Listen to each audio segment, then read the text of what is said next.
Gareth, congratulations. How does it feel to extend your stay at City? Yeah, it feels amazing. Really pleased. I think had some good conversation with the important people here at the club, spoken about the project and what we want to achieve, what we've already worked on, which is a hell of a lot so far. So I'm really happy, really happy. Must be really pleasing as well for it to be a 3-year extension, a long-term view for you to kind of see what you can do to take this club to the next level. Yeah, of course. I think most head coaches would say the same. You know, time is probably at a premium in our job, but I think you see the best things with longevity, and I think what we're doing here and what we're trying to achieve is building a long-term project of sustainability and also of success. And I think that you know, since our inception as a professional club, we've seen that. But we want more, and I certainly do want more. And I think that what excited me about this project was that we were really starting to really get key people into the building. And I think that's not just with our playing recruitment, but obviously with our staffing recruitment as well, which is really important. And I think Charlotte is someone I worked with previously in the academy. Neil's coming on board as well now, is also going to help me to concentrate on what I need to concentrate on. So I think the exciting part as well is moving to the new facility. I think there's many good things to look forward to, and obviously the team is doing great at the moment, and we want that to continue. We know that it's really difficult to stay at the top, but that's the target and that's what we want to do. Absolutely. It's a really exciting time to be a part of this club, as you say, both on and off the pitch. What are you hoping that we'll be able to achieve over the next few years with you in charge? Well, we want to be back on the European stage for sure, and I think it's really difficult now. I think outside of maybe 1 or 2 teams in Europe, there's no guarantees. I think everybody's got to really fight to firstly get that qualification and then have to qualify as well. So, of course, for us, we want to take away that qualification by winning the league. And I think that's got to be really tough because we know we're going up against some really top teams with good levels of support also. So I think the challenge is exciting. But I think we've seen a lot of seeds of success, I think, in these last few years in terms of what we've done. Obviously quite a large turnover of playing staff, which can happen sometimes, and it's normal.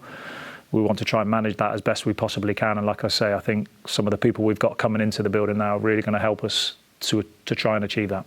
There's still obviously a long way to go this season, but as you've mentioned, it's been a really strong start. It must be really pleasing from your perspective to be able to see all those long-term plans sort of come into fruition and hopefully by May celebrating some silverware and maybe looking ahead, as you say, to a European campaign. Yeah, for sure. I mean, people always look at silverware being the measure of success, of course, and I understand that, and I understand the job that we're in and what we're trying to do and what we're trying to achieve. And of course, you know, we really want to do it. We really want to be there and win the trophies that we feel we're capable of doing.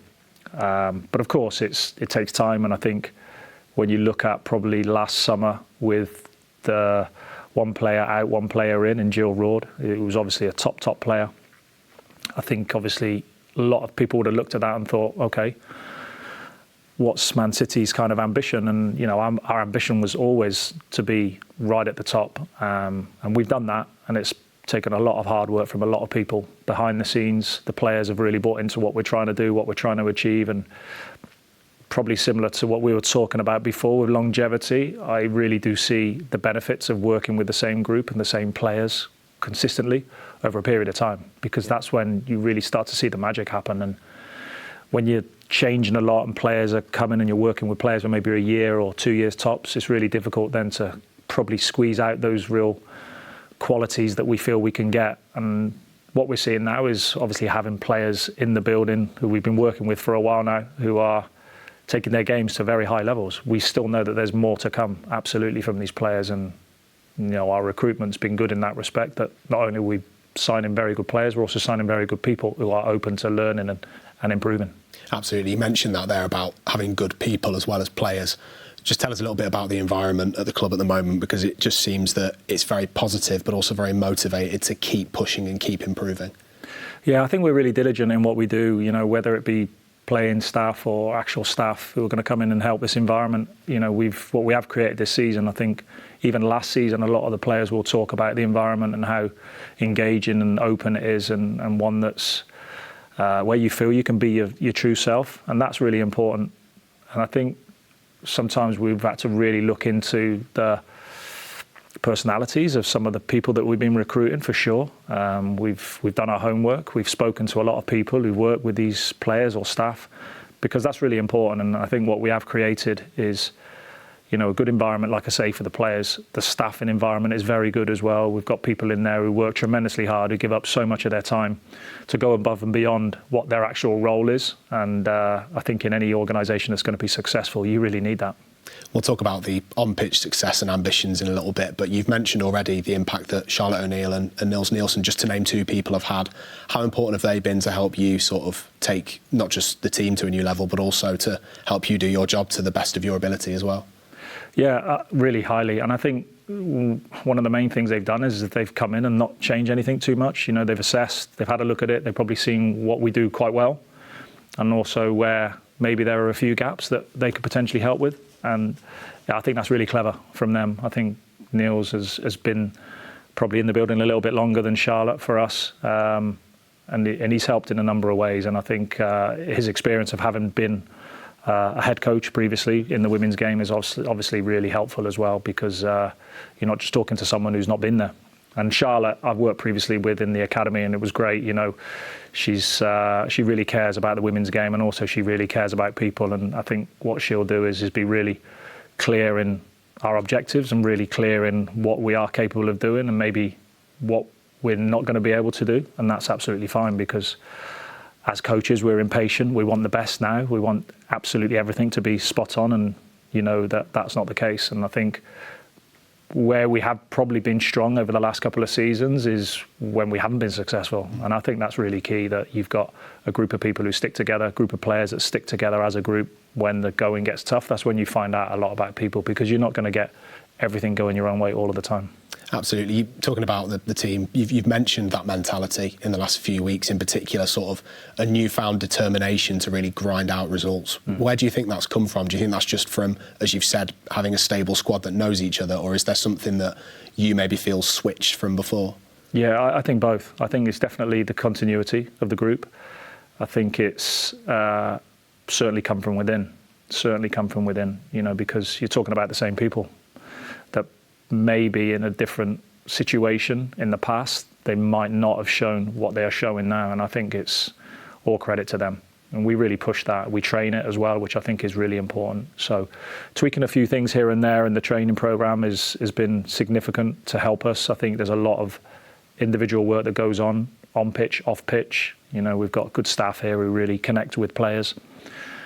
And then you've got to have the players buy into it. And they really have. And they really want to improve and get better. And they take pride. I think that's what we do now, is we really take pride in our performances, not just with the ball, but also without it.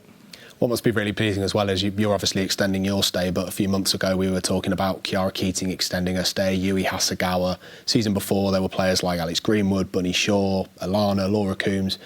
It just seems like it's a really exciting place to be at the moment, with players wanting to stay and improve and feeling that City is the best place for them at the moment.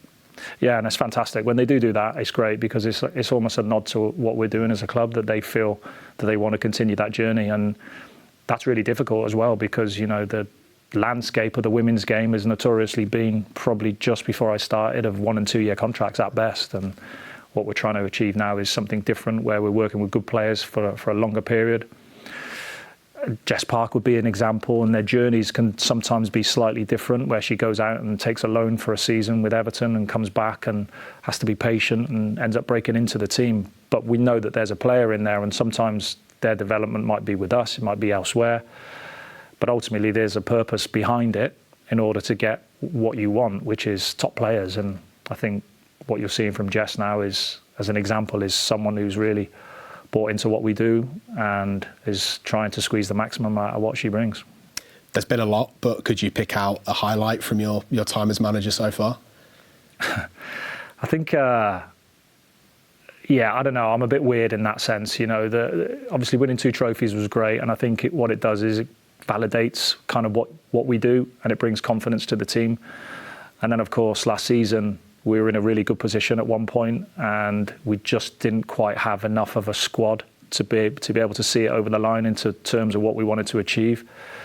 And I think that's been clever by the club in terms of what we identified as potentially what we need. And making sure that we look after us. I think making sure that we look after the team first and foremost. I think players will have their own ambitions, there's no doubt about that, but what we continually have to do as a club is to make sure that we look after the team, and the team always comes first. And yeah, I suppose for me would be the difficult moments. I'm kind of weird like that, you know, I think that's when you find out a lot about yourself. And what I will say is the club were very good with me in that space, and they allowed me to still continue to be myself. And I was really clear on what I wanted to do. I was really clear on how I wanted us to play, and I think it means more to me than anything. And what I would say is the club were great at that point in standing behind me when results weren't so good, and there were conflicting reasons behind that, but I thought the club were great in that space. And you know, it just goes to show again that you don't always come out of it the other side still intact, but this time we did, and I think we're starting to see now some real positive seeds of growth with the group of players that we have. Absolutely. Just quickly, finally, on the fans, the support has been incredible across this season and all the seasons. Do you have a message for them now that you've extended your stay by 3 more years? Yeah, just to thank them for all of the support they've given to me personally, but also the team. I think they've been amazing in the numbers that we've shown and the way we've really been able to, because don't forget, obviously my first season was in COVID where there were no supporters, so that was a tough transition for me and probably a tough relationship to start off with. But I think they've been amazing, and they've really helped the team. They really helped us as a club. They'll continue to do that. I think they really get it. I think they really get what we're trying to do here and what we are trying to achieve, and we have a clear identity and how we want to play. So yeah, just really looking forward to the next bit, and you know, really excited about what they can bring to help us. Gareth, once again, thank you for your time and congratulations on the new deal. Thank you.